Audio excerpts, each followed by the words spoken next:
Hoje eu converso com a jornalista e mestra em História da Educação, Ana Carolina Caldas. A nossa conversa é sobre o documentário que tem como tema o teatro político em Curitiba, movimento que reuniu estudantes, artistas e intelectuais na década de 60. Olá, Ana. Olá. Obrigada por sua presença aqui. Como é que surgiu esse teu interesse pelo teatro político da década de 60? Então, na verdade, o documentário está baseado na dissertação de mestrado que eu fiz em 2003. E eu digo sempre assim, que não é uma pesquisa acadêmica, é uma pesquisa que tem um envolvimento meu pessoal, é um tema bastante apaixonante. E são três vertentes que eu me interesso bastante, né? Que é a arte, educação e política. E isso foi assim, quando eu estava no segundo grau que eu descobri esse tema em aulas de história, nunca me saiu da cabeça, porque tem a questão da mobilização dos estudantes, eu participei do movimento estudantil também. Então são vertentes que fazem parte da minha vida e que me mobilizaram para fazer essa pesquisa. Além do documentário, você é responsável pelo blog também. Isso. E lá, o que vocês estão escrevendo? É uma preparação para o lançamento do documentário? Então, o documentário, na verdade, ele é um documentário patrocinado pela Lei de Incentivo à Cultura e tem um prazo para ficar pronto em agosto, né? Que provavelmente a gente vai estrear junto à União Paranense dos Estudantes, porque tem tudo a ver. E a gente resolveu fazer o blog porque nada melhor hoje em dia do que a internet para a gente se comunicar, trocar ideias e também sensibilizar as pessoas a respeito do tema. E querendo ou não, é uma forma, como você falou, de pré-produzir, assim, que aí as pessoas vão olhando, vão dando ideias, a gente mesmo vai pensando como é que está ficando. Então, na verdade, o blog é a possibilidade de você ir produzindo documentários, já contando histórias, as pessoas já se sensibilizarem, mas também é a possibilidade de você compartilhar ideias com outras pessoas que também que conheçam o assunto, enfim. Tem muita gente, por exemplo, que estuda a respeito desse tema no Brasil inteiro e que podem se comunicar comigo e me ajudar, contribuir nisso. Bom, o blog é teatropolítico60.wordpress.com. E lá já tem algumas entrevistas, né, de alguns personagens que você escolheu para falar do teatro político. Quem são essas pessoas? Então, assim, na verdade, a gente está aos poucos, né, divulgando alguns trechos. Obviamente a gente não vai divulgar tudo, né? Tem que fazer suspense para agosto. Esses personagens, antes de eu falar assim, quem que já está lá no blog, eu queria te contar assim, que tem personagens muito importantes aqui em Curitiba que a gente vai entrevistar, né, que fizeram parte desse movimento. Um deles é o Dadá, né, conhecido é o Euclides Coelho de Souza, conhecido em Curitiba como Dadá, do Teatro de Bonecos Dadá.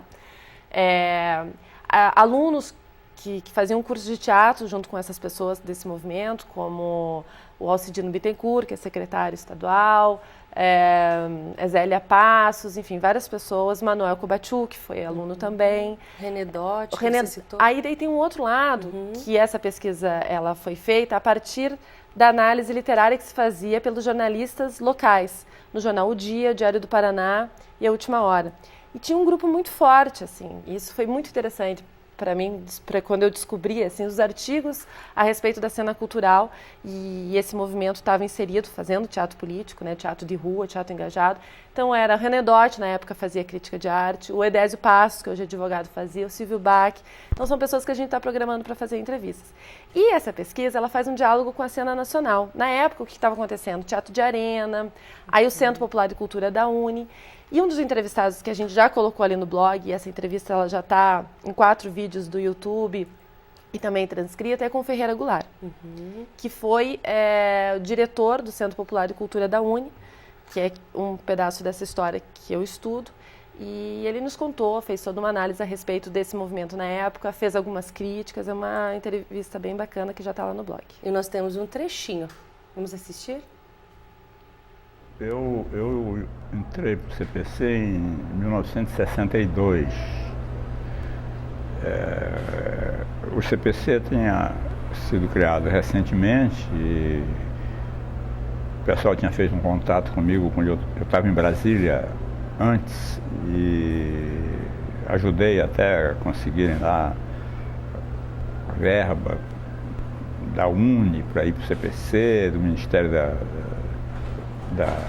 Educação e Cultura na época. Ana, e havia alguma diferença do que era feito em outras capitais e do que era feito aqui em Curitiba? Havia sim, inclusive o próprio Ferreira Goulart que nos explicou. Então, só para você entender, assim, a mola mestra dessa história é o Centro Popular de Cultura da UNE, O Centro Popular de Cultura da Uni foi uma ideia do Vianinha, que era do Teatro de Arena. Ele sai do Arena e resolve, bom, eu quero fazer um teatro revolucionário, um teatro que não seja burguês, teatro para a classe trabalhadora.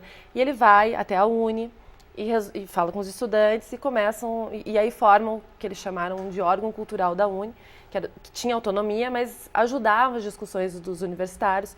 Viajaram pelo Brasil inteiro, por exemplo, assim. Então era na época do Aldo Arantes como presidente da Uni, eles resolveram fazer o projeto Univolante.